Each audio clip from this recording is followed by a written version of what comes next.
बिहार की राजनीति में इन दिनों जिस घटना ने सबसे ज्यादा हलचल मचाई है वो है भोजपुर में हुआ भरत भूषण तिवारी इनकाउंटर। ये मामला अब सिर्फ एक पुलिस कार्रवाई नहीं रह गया है, बल्कि कानून व्यवस्था, पुलिस की जवाबदेही और सरकार की कार्यशैली पर बड़े सवाल खड़े करने वाला मुद्दा बन चुका है।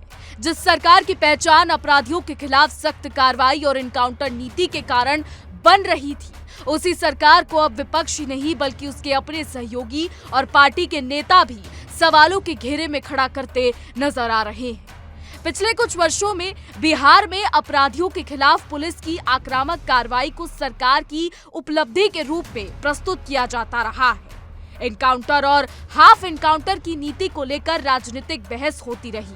विपक्ष ने इसे लेकर कई बार आरोप लगाए कि कार्रवाई निष्पक्ष नहीं है और जातीय आधार पर भी सवाल उठाए गए। राजद जैसे दलों ने यह आरोप लगाया कि एक विशेष जाति के लोगों को निशाना बनाया जा रहा है, लेकिन इन आरोपों के बावजूद आम जनता के एक बड़े वर्ग और मीडिया के एक हिस्से ने सरकार के अपराध विरोधी अभियान का समर्थन किया। लोगों को लग रहा था कि सरकार अपराधियों के खिलाफ सख्त रुख अपनाकर कानून व्यवस्था को मजबूत कर रही, लेकिन भोजपुर की घटना ने इस पूरी तस्वीर को बदल दिया है। इस बार सवाल किसी विपक्षी दल ने नहीं उठाए, बल्कि सरकार के अपने नेताओं की प्रतिक्रियाओं ने पूरे मामले को गंभीर बना दिया। आरोप है कि भरत भूषण तिवारी ने आत्मसमर्पण कर दिया था।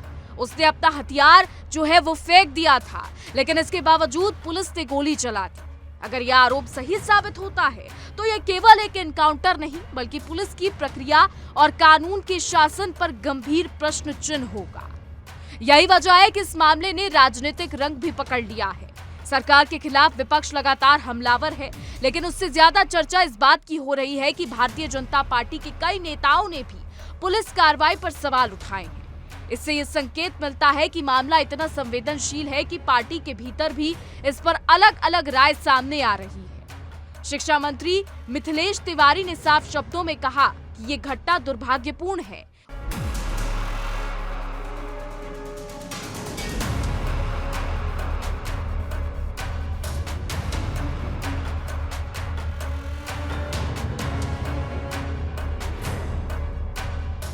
उन्होंने ये जरूर कहा कि भरत तिवारी की भाषा और व्यवहार उचित नहीं था, लेकिन यदि उसने हथियार डाल दिए थे और आत्मसमर्पण कर दिया था तो पुलिस को एनकाउंटर नहीं करना चाहिए था।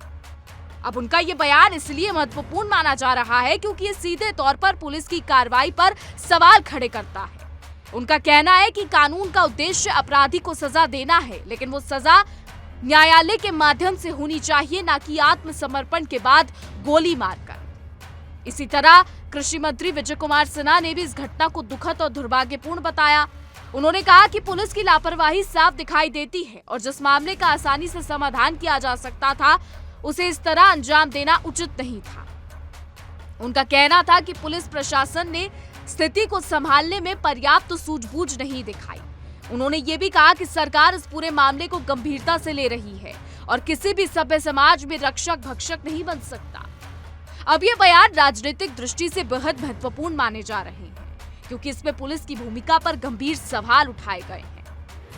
भाजपा नेता ऋतुराज सिन्हा ने भी भरत भूषण तिवारी की मौत को दुखद और चिंताजनक बताया। उन्होंने कहा कि कानून व्यवस्था बनाए रखना सरकार की जिम्मेदारी है।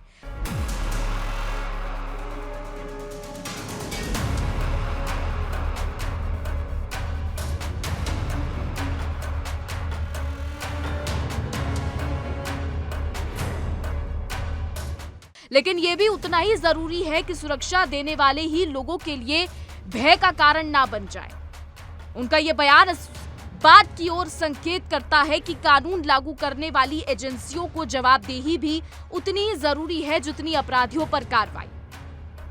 तो बक्सर से भाजपा विधायक आनंद मिश्रा ने भी कहा कि स्थिति को अलग तरीके से संभाला जा सकता था।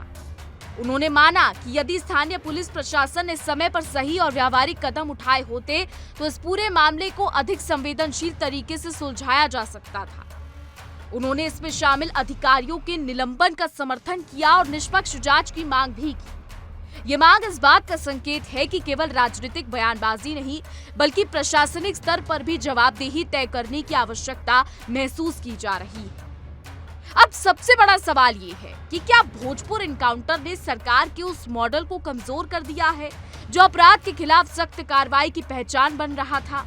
सरकार की नीति का उद्देश्य अपराधियों में भय पैदा करना और कानून व्यवस्था को मजबूत करना था, लेकिन यदि किसी कार्रवाई में प्रक्रिया का पालन नहीं होता और मानव अधिकार या न्यायिक सिद्धांतों की अनदेखी होती है तो वही नीति सरकार के लिए राजनीतिक संकट का कारण बन सकती है। इस मामले में ये भी देखने वाली बात है कि जनता की प्रतिक्रिया मिश्रित नजर आ रही है।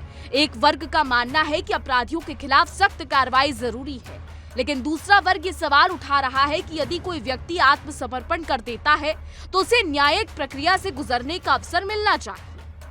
लोकतंत्र में पुलिस को कानून लागू करने का अधिकार है, लेकिन न्याय देने का अधिकार अदालतों के पास है। इसलिए पुलिस की हर कार्रवाई कानून के दायरे में होनी चाहिए।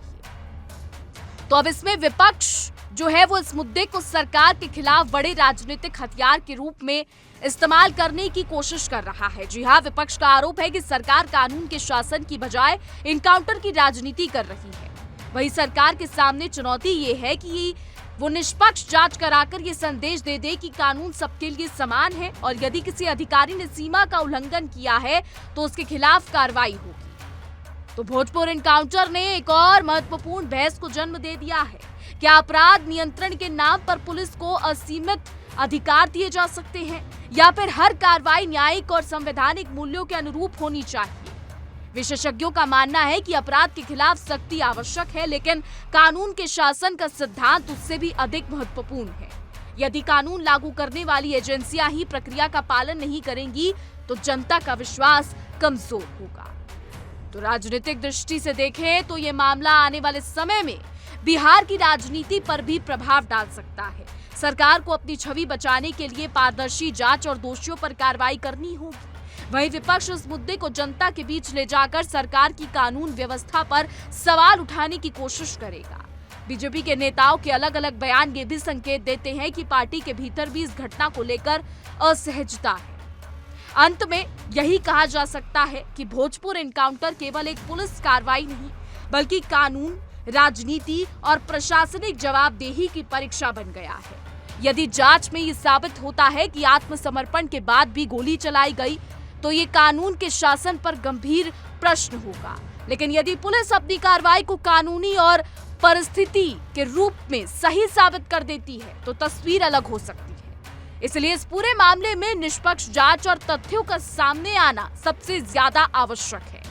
फिलहाल इतना तय है कि भोजपुर की ये घटना बिहार की राजनीति में लंबे समय तक चर्चा का विषय बनी रहेगी और ये तय करेगी कि अपराध के खिलाफ सख्ती और कानून के शासन के बीच संतुलन कैसे बनाया जाए। लोकतंत्र में सरकार की ताकत केवल कठोर कार्रवाई में नहीं बल्कि न्यायपूर्ण और पारदर्शी कार्रवाई में निहित होती है। यही इस पूरे विवाद का सबसे बड़ा संदेश भी है। अब आने वाला समय बताएगा कि क्या होता है। फिलहाल हमारी आज की रिपोर्ट में बस इतना ही। तमाम खबरों के लिए देखते रहिए इंडिया डेली 24/7।